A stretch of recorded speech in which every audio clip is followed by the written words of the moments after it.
Hey guys, Joe here. Today we're going over the Maxpedition Keystone. I've been carrying this for a few weeks and I figured I'd share my first impressions with you guys. It was sent to us by Maxpedition as part of an ongoing partnership, so just keep that in mind. Probably the best one they had on the shelf that day, but we're going to keep testing it. If after this video you'd like to see a long-term review, let me know down below. But I've been carrying it for, 2-3 weeks now, and I'm quite happy with what I've seen so far. Now, getting into it, this is a larger version of the Maxpedition Octa Versipack, which is why it probably looks familiar to you. That's one of their most well-known smaller bags. That is pretty firmly a fanny pack. And then I carried the cousin to that, the Maxpedition Proteus, for quite some time. This kind of combines the best of both worlds. You get a little bit more of the space and packability that I found with the Proteus, but in the more EDC form factor of the Octa Versipack. So a really cool blending of the two. I think this is a really good thing to throw into the lineup. This is going to be great for, I believe it's intended purpose, CCW for a lot of folks, as a range bag. For me, I'm using it as a hemorrhage care bag, so trauma, gunshot wounds, knife stab wounds, going through things like burns, that kind of thing.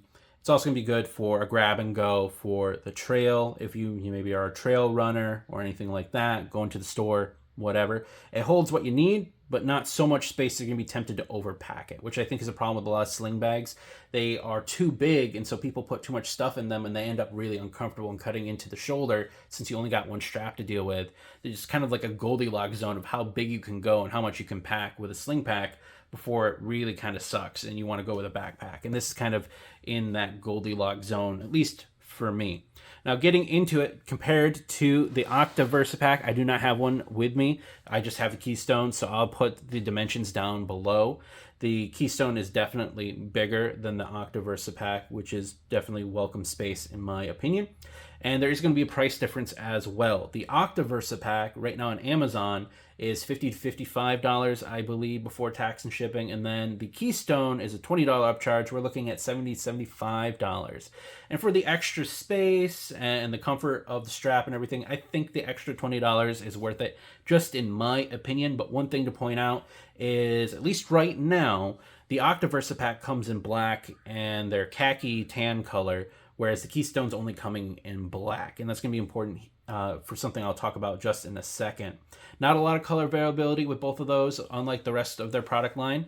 But just keep in mind, if you want the Keystone right now, you're only going to get black. But in terms of what you're getting for your extra $20, I think that's definitely worth it if you can live with just the black version of this over the Octa Versipack. Getting into the actual layout, this runs kind of an ABC style, as I would say. You have a small, medium, large pocket, and then there is a hidden pocket in the back that's kept against the body. Really cool. I always love to see that kind of setup for something like this. On the outside, we have lots and lots of morale patch area. This, I believe, is about 8 by 1.5, or about 2 inches. And then these are just under 3 by 2s on the wings here. So you can put all your main patches here, and then like a blood type and unit patch or something like that, however you run and gun, etc., etc. I only really like my 2x3s or maybe one Ranger Eye type patch. So all the excessive Velcro for me is just a lint trap. And that's really kind of where the black colorway kind of becomes a problem, because this is rocking 1050D denier nylon, a little bit of a rougher fabric, even with the DWR on it. It's going to pick up a lot of pet hair, dust, and stuff like that. Anyways, be very visible because it's black, and that's especially true because of the Velcro. It's basically a dirt magnet. A little excessive for me, but for some of you guys that are really big patch fans, you're probably going to love it. In terms of the zips, we got YKK zips, and something that I think is really cool, because it's 2026, we don't need to discriminate against lefties. You got 2 zipper pieces on every zipper, so you can have it on left or right orientation. And if one breaks, you have a zipper pull failure, whatever, you can always take the one and kick the other out of the way. So that is really, really neat that they are allowing it to be ambidextrous, as well as kind of a fallback or a fail-safe for if there's anything that happens in the field where you get, this crushed or anything. You're going to be able to at least use some leverage to try to get that zipper open without having to cut the pack, which is really, really nice for those of you that roll around in the dirt and do all the fun stuff. Getting into it, again, this is set up as trauma medicine for me. I actually have this pretty well kitted out. In the front pocket, it's just a kind of a 2D pocket, as you would expect. A lot of slimmer, thin items in here. I have a Right in the Rain. I have a Ziploc bag. I have wet wipe. I believe 2 glasses wipes in here because I wear spectacles. In an emergency, I need to be able to see. And then lastly, I also keep a Right in the Rain pocket pen in here. This is something where if there is an incident, I want to write a quick incident report, witness report, write down any medical information that needs to go with the trauma, whatever. So I just keep all that stuff in the front. Again, the stuff to keep my hands, face, and glasses clean, and then you never know with a Ziploc bag. Lots of uses, even in trauma medicine. Moving on to the next pocket.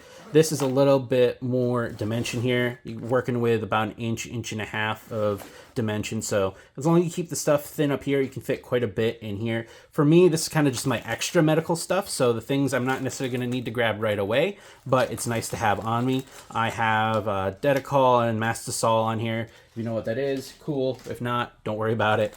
I have some moleskin there, especially because I've been carrying this on the trail. For me, I don't go anywhere without my emergency medical. If I can only pick one thing to bring into the building, this is going with me. And same thing with the trail. So I have that for any hiking injuries. I keep my tertiary, so my 3rd line tourniquet in here. I have a compressed mask there for CPR. I have some tape. I have a spare pair of nitrile gloves. I have an emergency storm whistle, P-less design so it can't get gummed up. I have an electronic signaling device there just so I can make really loud noise in case I have an issue with my throat and I know my throat's closing up. And then lastly, I have this kind of oil marker in there to mark on things in that.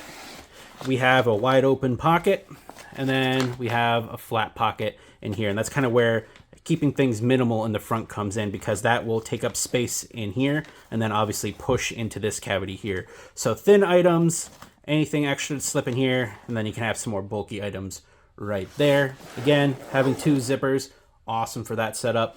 Moving on up to the main zip, this is where we get some cool attachment points. We have 2, 2, 2, 2 for attaching tourniquet, water bottle holder, slipping chem lights in, whatever you fancy. And then also on the wings, we have some really nice smooth webbing slip throughs right here, whatever you might want to put in.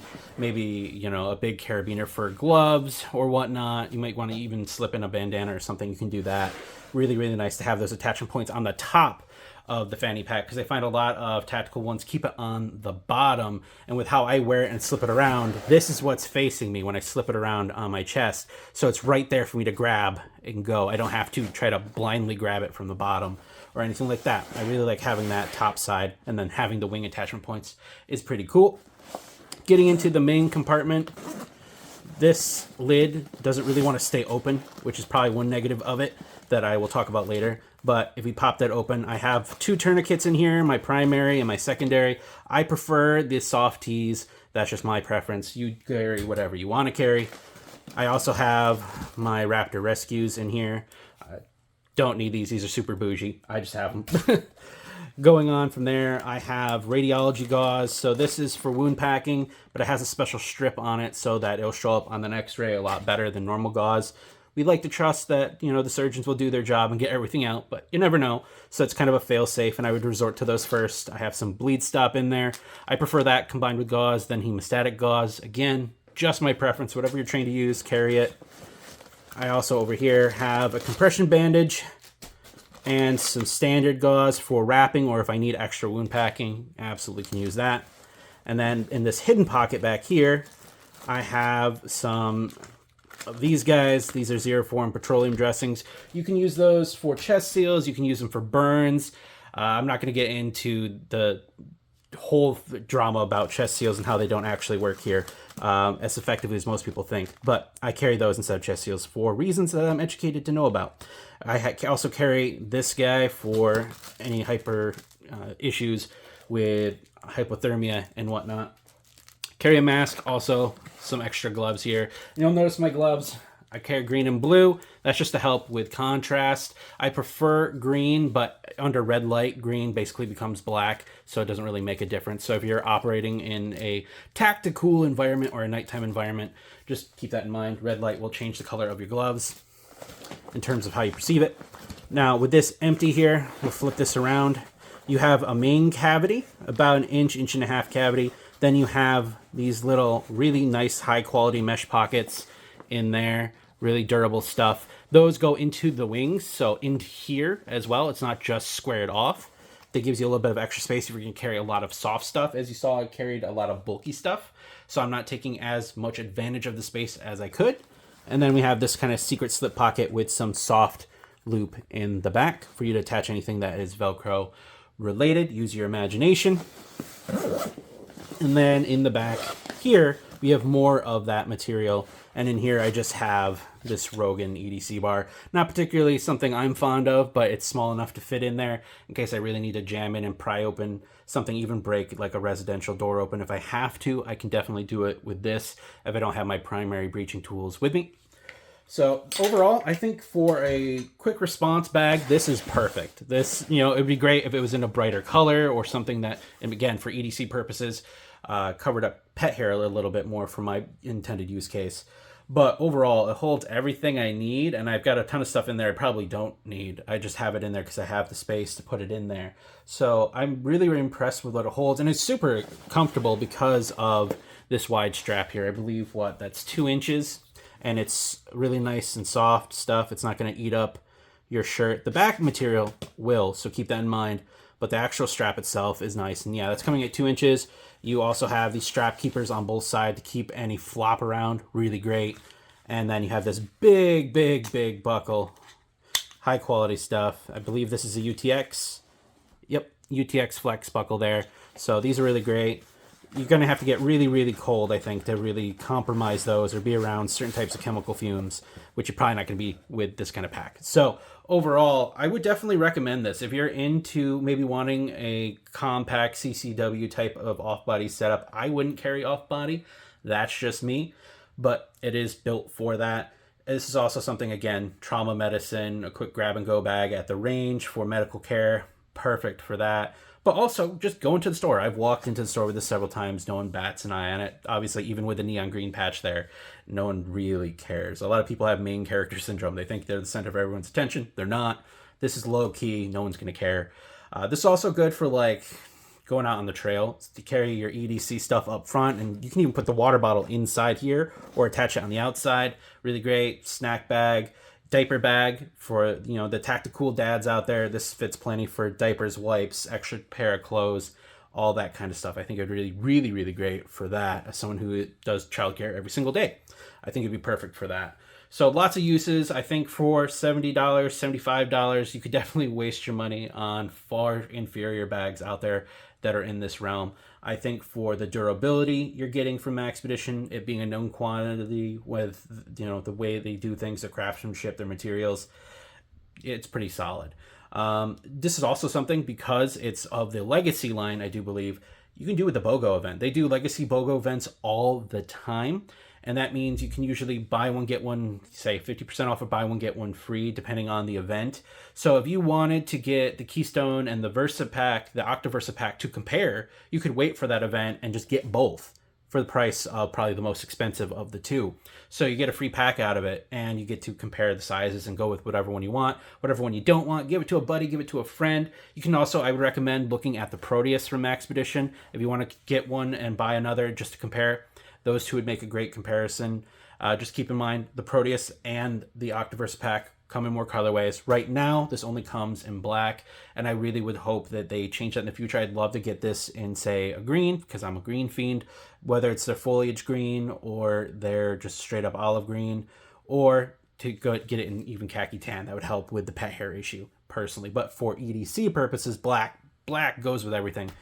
Good to go. So other than that, I can't think of anything else to say, guys. There's not really any major negatives here. The flap doesn't want to stay up, which is kind of a pain in the neck.